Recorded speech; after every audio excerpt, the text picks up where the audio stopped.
वो आपने थ्योरी में अभी तक नहीं भी पढ़े हो, लेकिन मैं कुछ इस तरह से समझाते हुए बताऊंगा कि चीजें समझ आ जाएगी। लंबी क्लास आज नहीं होगी, छोटी सी लूंगा क्लास, लेकिन चीजें अच्छी तरह से समझाऊंगा। शुरू करते हैं बेटा, अगर आपकी इजाजत हो तो आज की क्लास को हम लोग क्या कर देते हैं, स्टार्ट कर देते हैं। ठीक है कि नहीं? बिल्कुल जी। तो एकदम व्यवस्थित क्वेश्चन आपके सामने आने वाले हैं। ठीक है भाई, बिल्कुल सर, शुरू कर दीजिएगा। हाँ, सबसे पहला जो क्वेश्चन है बेटा वो ये रहा आपके सामने। क्वेश्चन क्या है बेटा, निम्नलिखित में से किसे वायुमंडलीय प्रदूषण संकेतक के रूप में उपयोग किया जाता है? Which of following is use as an atmospheric pollution indicator? पर्यावरण प्रदूषण सूचक। बेटा ऐसा कौन है जो वातावरण में होने वाले प्रदूषण को इंडिकेट करता है? मतलब ये कि बेटा आप इस बात को ऐसे समझ लो कि अगर कहीं पर वातावरण में, वायुमंडल में कार्बन डाइऑक्साइड ज्यादा है, सल्फर डाइऑक्साइड ज्यादा है, तो वहां पर इनमें से कोई एक ऐसा जीव जरूर होगा जो ग्रोथ नहीं करेगा। इसका मतलब जहां प्रदूषण ज्यादा होगा वहां इनमें से कोई एक जीव वृद्धि नहीं करेगा। मतलब यह प्रदूषण सूचक है, प्रदूषण का विरोधी है ना? तो पहला है लेपिडोप्टेरा, दूसरा है लाइकेन, तीसरा है लाइकोपर्सिकॉन, इसके बाद है लाइकोपोडियम। बताओ कौन सा सही होगा? 87% बच्चों का जवाब आ चुका है लाइकेन। बहुत ही बढ़िया बेटा, ऑप्शन बी सही होगा सर, बिल्कुल ऑप्शन बी ही सही होगा। ये अपने आप में एक पीवाईक्यू है बेटा, कई बार एग्जाम में पूछा गया है। पोल्यूशन इंडिकेटर कौन है? लाइकेन। एक बात आपको मैं यहाँ जरूर बताऊंगा, ये जो लाइकेन है ना बेटा, लाइकेन SO2 सल्फर डाइऑक्साइड के प्रति अत्यधिक संवेदी होती है। ठीक है ना? मतलब इसका क्या है? इसका मतलब यह है बेटा कि अगर कहीं पर वायुमंडल में सल्फर डाइऑक्साइड गैस ज्यादा होगी ना, तो वहां कभी भी लाइकेन ग्रो नहीं करेगी, वहां लाइकेन कम ग्रो करेगी, है ना? अगर आप वातावरण में सल्फर डाइऑक्साइड की मात्रा को बढ़ा देंगे बेटा, तो वहां लाइकेन वृद्धि नहीं करेगी। मतलब यह कि बेटा लाइकेन प्रदूषण सूचक है, लेकिन प्रदूषण में भी कौन सी गैस है बेटा? सल्फर डाइऑक्साइड गैस के प्रति सबसे ज्यादा सेंसिटिव होती है कौन? लाइकेन। अब मुझे कौन बताएगा आप में से कि लाइकेन क्या है? बताओ चलो, लाइकेन किसके बीच का सिम्बायोटिक एसोसिएशन है? चलो बताओ, लाइकेन किसके बीच की दोस्ती है? बताओ। हाँ, सौरभ जी, कृष्णा, अंतिमा बेटा, पुष्पा, बबलू, भावना, निकिता, रेहान, संजना, प्रियांशु, अनीशा, सारिका, मंताशा, दिव्यांश, गणेश, मोहित बेटा, सौम्या, हाँ, उजाला, अनन्या। बहुत ही बढ़िया, जल्दी बताओ देखें, फटाक से बताइए, जल्दी से जल्दी आंसर देते रहिएगा। आपके आंसर आते रहेंगे तो हमें भी अच्छा लगेगा भाई। ठीक है ना? हाँ जी, बताओ बताओ बताओ।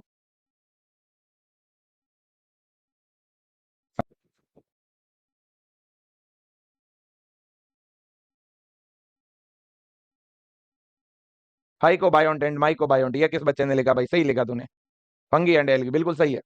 चलो जी, देखो बेटा, ये बात वैसे सबको पता भी है कि लाइकेन जो है ना बेटा, शैवाल और कवक के बीच का सहजीवन है। शैवाल और कवक आपस में मिलकर के लाइकेन का निर्माण करते हैं, है ना? शैवाल जिसका लाइकेन, भूलोगे तो नहीं ना? बहुत ही बढ़िया, वेरी गुड। चलो, इसके बाद में अगले क्वेश्चन की तरफ चलते हैं। अगला क्वेश्चन, है ना, अगला क्वेश्चन भी इंपॉर्टेंट है, एग्जाम में कई बार पूछा गया है। पशु पालन और पादप प्रजनन कार्यक्रम किसके उदाहरण है? Animal husbandry and plant breeding programme are the example of. बताओ, पशु पालन और पादप प्रजनन कार्यक्रम किसके उदाहरण है? प्रतिवृत्ति विकास के यानी रिवर्स इवोल्यूशन के, कृत्रिम चयन यानी आर्टिफिशियल सिलेक्शन के, उत्परिवर्तन यानी म्यूटेशन के, प्राकृतिक चयन यानी नेचुरल सिलेक्शन के। जल्दी बता दो भाई। हाँ, पशुपालन, बेटा किसान पशुपालन करता है, खेती बाड़ी करता है ना, पादप प्रजनन का यही मतलब हुआ, है ना? अच्छी अच्छी ब्रीड तैयार करता है, अच्छी अच्छी किस्में तैयार करता है। तो कहीं ना कहीं वो किस तरह का सिलेक्शन करता है? नेचर तो उसे सेलेक्ट करके देगी नहीं कि ये बढ़िया ब्रीड है, बढ़िया वेराइटी है। वो खुद आर्टिफिशियल सिलेक्शन करेगा, वो कृत्रिम रूप से चुनाव करेगा अच्छे पादपों का, और उनके उनके बीच में प्रजनन करा के उन्हें आगे बढ़ाएगा।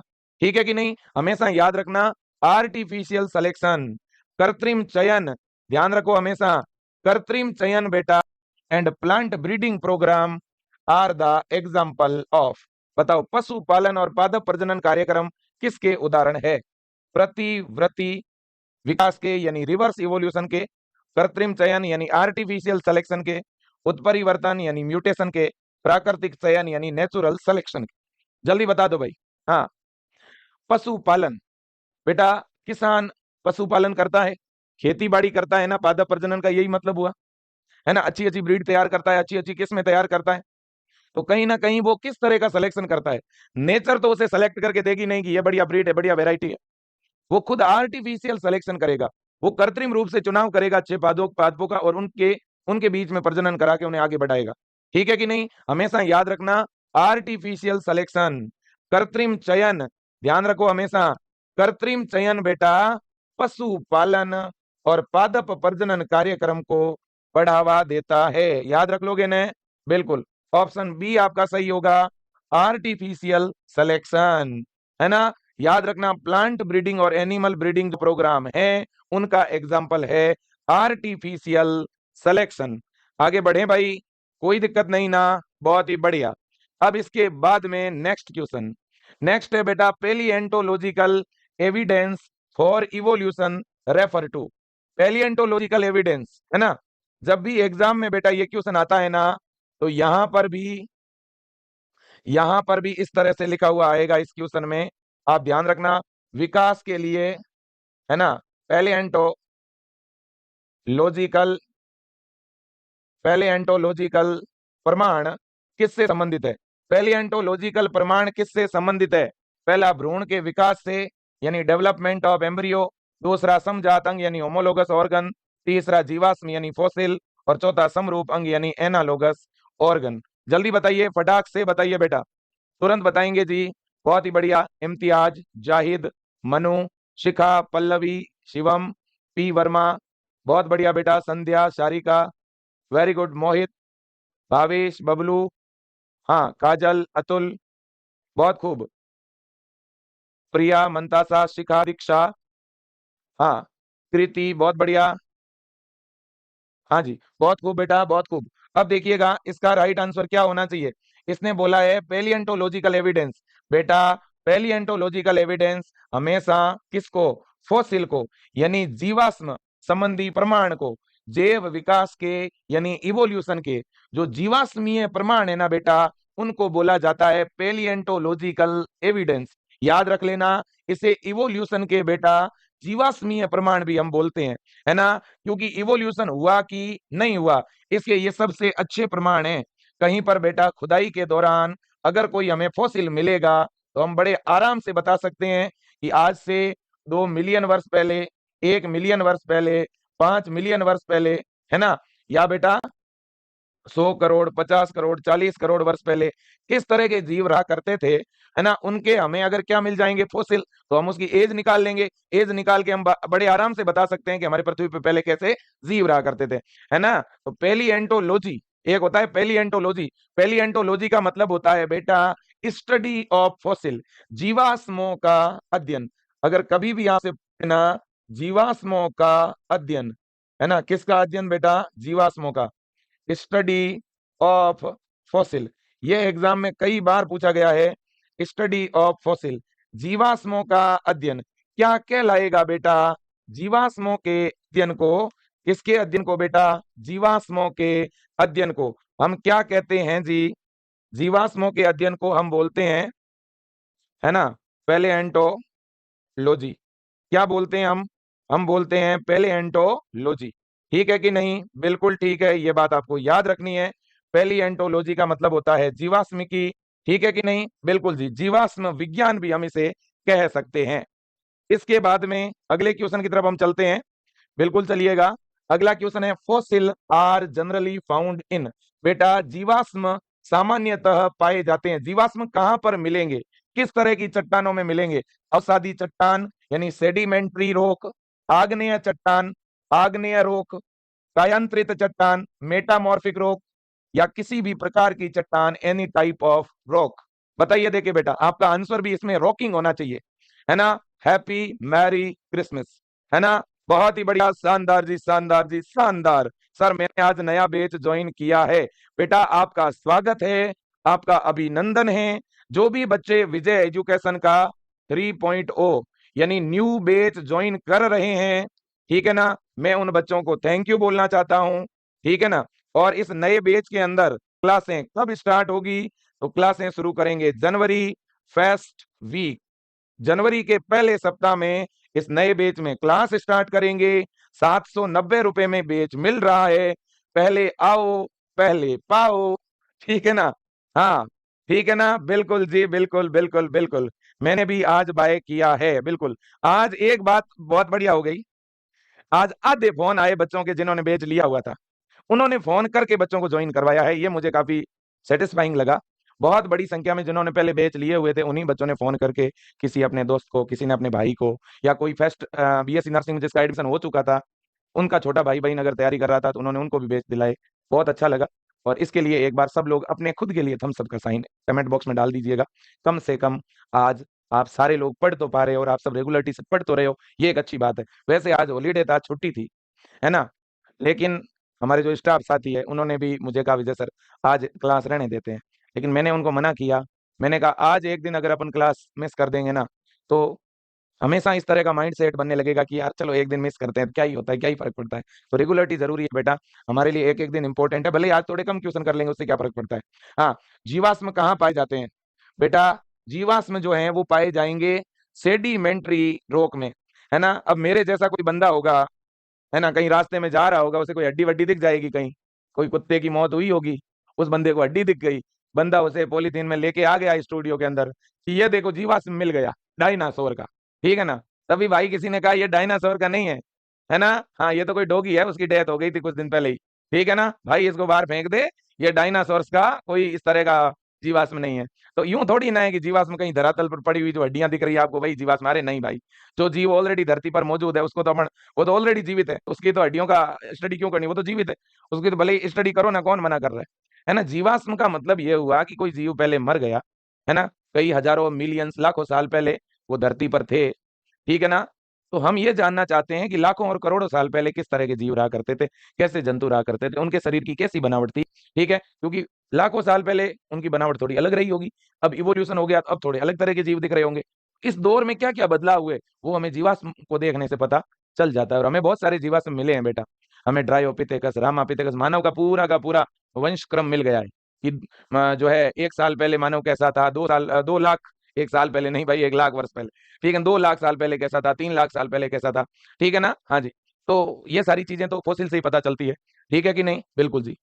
अब देखो देखें, इसके बाद में बेटा हम अगले क्वेश्चन की तरफ चलते हैं। नेक्स्ट जो हमारा क्वेश्चन है वो भी बहुत ज्यादा इंपॉर्टेंट है, पहले ये क्वेश्चन लेना चाहेंगे। ये देखो, विशेष सर्जन सिद्धांत, इसे बेटा विशिष्ट सृष्टिवाद कहते हैं।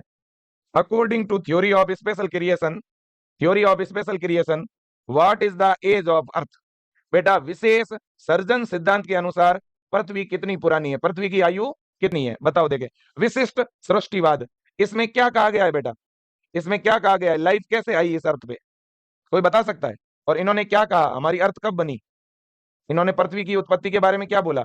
2000 वर्ष पहले, 4000 वर्ष पहले, 4000 मिलियन वर्ष पहले, या 13? हाँ,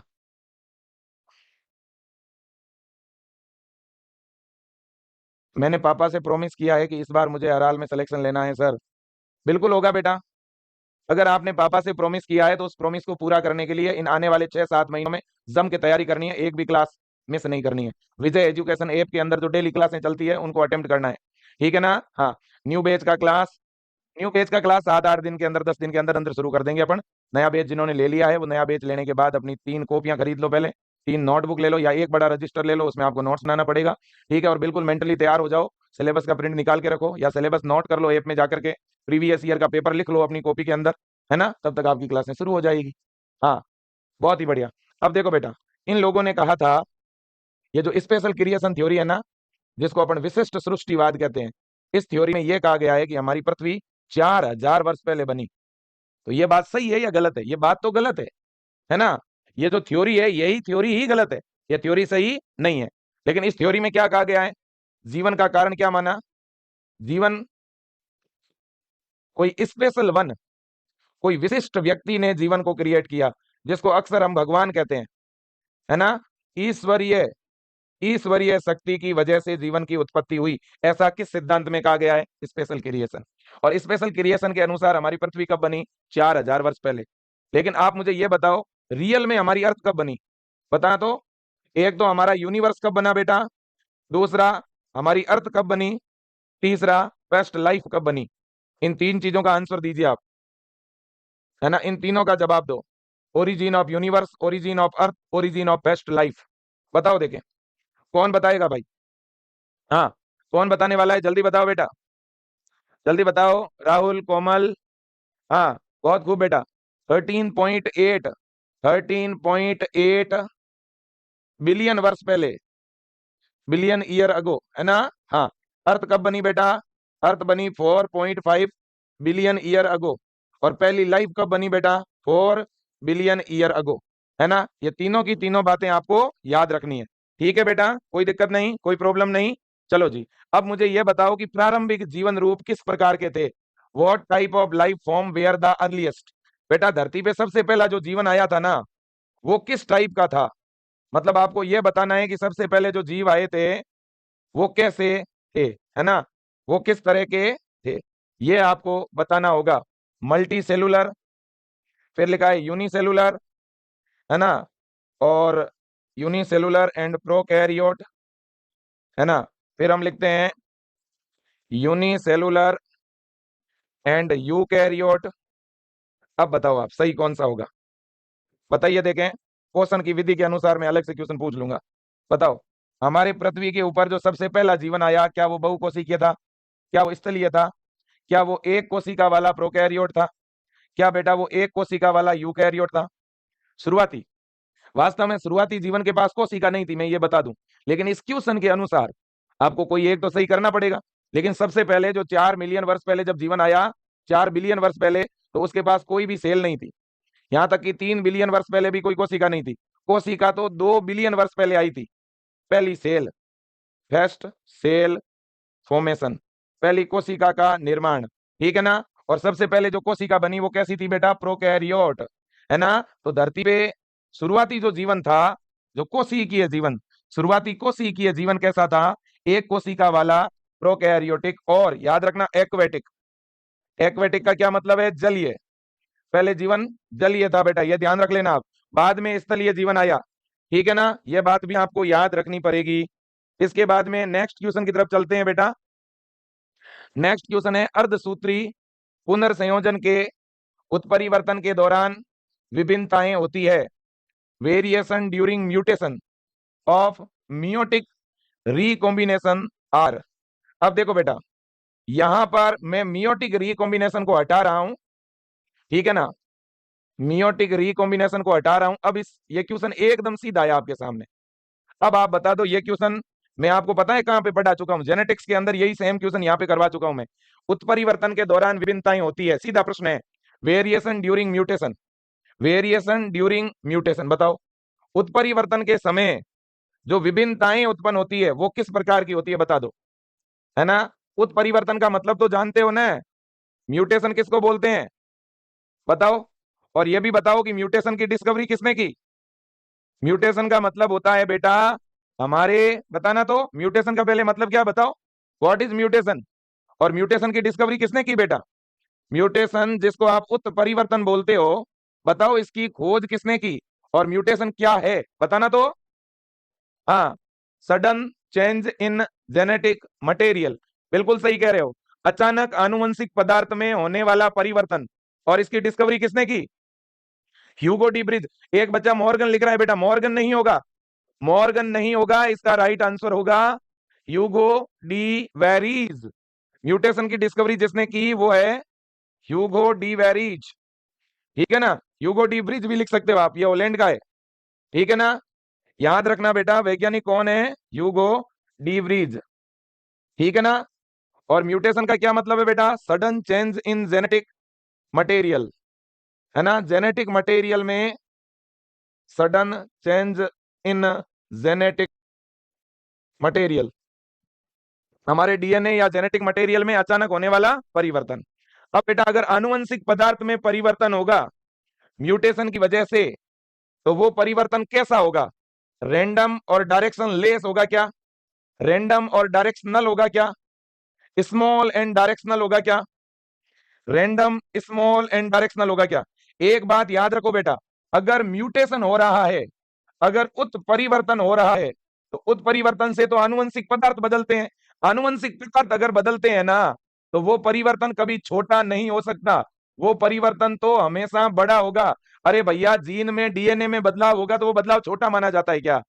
अरे जीन और डीएनए में बदलाव तो बड़े ही होंगे ना, ठीक है ना? तो ये परिवर्तन कभी छोटे तो हो ही नहीं सकते।